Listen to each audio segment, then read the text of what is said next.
देखिए हमारा question corresponding क्या है कि हमारा टारगेट है जीएमआर पर बेस्ड ऑन प्रॉब्लम है 2022 में आया हुआ है कि सभी इक्वल एक कंडक्टर है आर रेडियस के, तो हमको जीएमआर निकालना है। तो जीएमआर निकालने के लिए हम क्या करेंगे, इसको ए कंडक्टर मान लो, इसको बी कंडक्टर मान लो, इसको सी मान लो, इसको डी मान लो।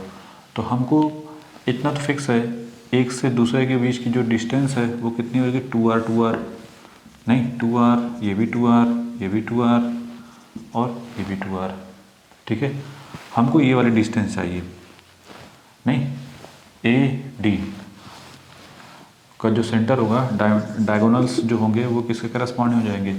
देखो 2r का स्क्वायर प्लस 2r का स्क्वायर, ठीक है, ये कितना हो जाएगा, दैट इज r तो बाहर आ जाएगा, अंडर रूट ऑफ ये हो जाएगा 4 + 4 8, मतलब 2√2, नहीं तो 2r√2, या ऐसे बेटर टू राइट कि 2√2r।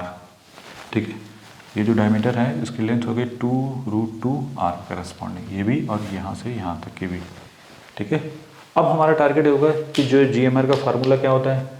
अब देखो जीएमआर लिखना है तो हमने क्या बताया था, किसी एक का पकड़ लो, पहले जैसे इसका पकड़ते हैं तो इसका खुद के साथ ऐसे लिखते थे ना, डी ऑफ ए डैश, नहीं खुद का, या ए कर दो ज़्यादा सही है, ए खुद का, फिर डी ऑफ ए बी, फिर डी ऑफ ए सी, फिर डी ऑफ डी ए, ये कहोगे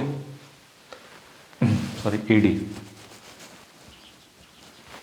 फिर इसके बाद क्या करते थे, जैसे इसका है सेल्फ का, फिर इसके साथ, फिर इसके साथ, फिर इसके साथ, मतलब इन तीनों के साथ हो गया, और खुद सेल्फ का। फिर इसके बाद इसी तरीके से हम लोग क्या कर, फिर into D of B A, D of B B, D of B C, D of B of, ऐसे करते। फिर सी का भी सी ए,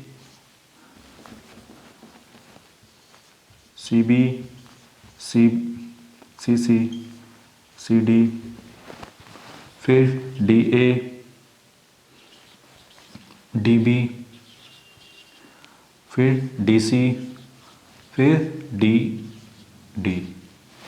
ठीक है, कि होल पावर इसमें कितने आ गए, 1 2 3 4 4 4 4 4 1/16, ऊपर क्या लिखते थे 1/16 करस्पॉन्डिंग, यहाँ था तो कोई डाउट नहीं। फिर इसके बाद हम लोग चूँकि सबका देखो किसी एक का, जैसे ए ये सभी के सभी देखो, D of A, D of A B B equal होंगे, C C and D D equal होंगे, और ये किसके करस्पॉन्डिंग होंगे, हमने क्या बताया था, ये जो वैल्यू होती है आर डैश की वैल्यू किसके करस्पॉन्डिंग होती है, इसी को बस याद रखना होता है, 0.7788 इंटू आर, सेल्फ का जो रेडियस के करस्पॉन्डिंग आर डैश आता था वही आता था ना। सबकी जो डिस्टेंस, सबकी जो रेडियस सेम है, इस वजह से ये वैल्यू, ये सबकी सब, मतलब ये वाला portion, sorry A D D B B और डी ऑफ सी सी, ये क्या होंगे, सेम होंगे, इस वजह से ये वैल्यू होगी। फिर ए बी ये सब में, इस सब में भी देखो ए बी देखो A B B A equal होगा।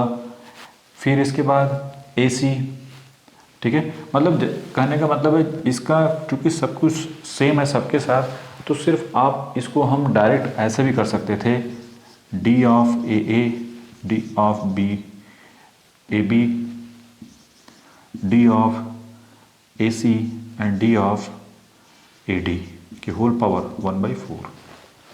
नहीं, क्यों, क्योंकि अदर का जब यही चारों सब में सेम आ रहा है तो ये क्या हो जाएगा, इसके पावर 4 4 4, तो 4/16 मतलब 1/4 आ जाएगा।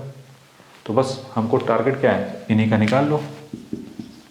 ये वैल्यू कितनी है, 0.778 आर, ए बी कितना है 2r, ए बी कितना है 2r, ए सी कितना है, ये भी 2r है, ए सी ए बी ए सी ये 2r है, ए डी कितना है, दैट इज 2√2r के होल पावर 1/4। तो सिंपली ये वैल्यू सॉल्व करोगे तो 1.723 आर के करस्पॉन्डिंग हो जाएगी। This is the final answer, बना लो।